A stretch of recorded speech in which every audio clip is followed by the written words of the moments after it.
Social மீடியாவில் வைரலாகி comedy நடிகராக புகழ்பெற்றவர் தான் நடிகர் பிஜிலி ரமேஷ். இவர் சூப்பர் ஸ்டார் ரஜினிகாந்துடைய பாபா பட குறியீட்டை காட்டி ரொம்பவே பிரபலமானாரு. அந்த குறியீட்டினாலேயே அடையாளமாகவும் காணப்பட்டார். மேலும் காத்துவாக்குல 2 காதல், கோலமாவு கோகிலா, சாம்பி, நட்பே துணை உள்ளிட்ட படங்கள்ல நடிச்சிருக்காரு. சில வருடங்களுக்கு முன்னாடி நகைச்சுவை கேரக்டர்கள்ல நடிப்பதற்கு பட நிகழ்ச்சிகளில் கலந்து கொள்வதற்காக வாய்ப்புமே கிடைச்சது. ஆனா கொரோனா மற்றும் ஊரடங்கு காரணமாக இவருக்கு நிறைய வாய்ப்புகளுமே குறைஞ்சது. பெரிய நடிகர்களுடைய பட வாய்ப்புகள் இல்லாமல் சின்ன சின்ன படங்கள்ல நடிப்பதற்கான வாய்ப்பு கிடைத்ததாகவும் அந்த படங்கள்ல நடித்துதான் வந்ததாகவும் சமீபத்துல கூட சொல்லியிருந்தாரு. தனக்கு சினிமாவில கோடி கோடியாக சம்பளம் கிடைத்தது அப்படின்னு வதந்திகளுக்கு முற்றுப்புள்ளி வைக்கும் வகையில தான் இன்னும் வாடகை வீட்டுல தான் வசிப்பதாகவும் தனக்கு கிடைத்த அதிகபட்ச சம்பளமே 20,000 ரூபாய் தான் அப்படின்னுமே தெரிவிச்சிருக்காரு. சில யூடியூப் சேனல்கள்ல பிஜிலி ரமேஷிற்கு கேன்சர் நோய் உள்ளதாக அவர் படுத்த படுக்கையாக இருப்பதாகவும் சொல்லியிருக்காங்க.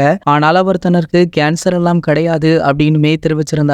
இருந்தாலுமே அவருக்கு குடிப்பழக்கம் அதிகமாக இருந்திருக்கு. இதனிடையே நம்ம பிஜிலி ரமேஷ் அவர்களுடைய உடல்நிலை குறை காரணமாக இன்றைய தினம் அவர் காலமாகியிருக்காரு. தற்போது இந்த தகவல் வழியாகி சமூக வலைதளங்கள்ல அதிர்ச்சியை ஏற்படுத்தியிருக்கு. சோ இதனடுத்து பாத்தீங்கன்னா பிஜிலி ரமேஷிற்கு ரசலை தாண்டி பல பிரபலங்களுமே ஆழ்ந்த இரங்கலை தெரிவிச்சிருக்காங்க. அது மட்டும் இல்லாம ஒரு சிலர் அவருடைய குடும்பத்திற்கு உதவிகளையுமே பண்ணிட்டு இருக்காங்க. அந்த வகையில பாத்தீங்கன்னா பிஜிலி ரமேஷ் அவர்கள் ரஜினி அவர்களுடைய தீவிர ரசிகர் அப்படின்றதுனால சூப்பர் ஸ்டார் ரஜினி அவர்கள் தொலைபேசி மூலம் தொடர்பு கொண்டு அவருடைய குடும்பத்திற்கு ஆழ்ந்த இரங்கலை தெரிவித்தது மட்டுமல்லாமல் ஒரு சில உதவிகளை செய்துள்ளதாக தற்போது ஒரு தகவலுமே வெளியாகி உள்ளது.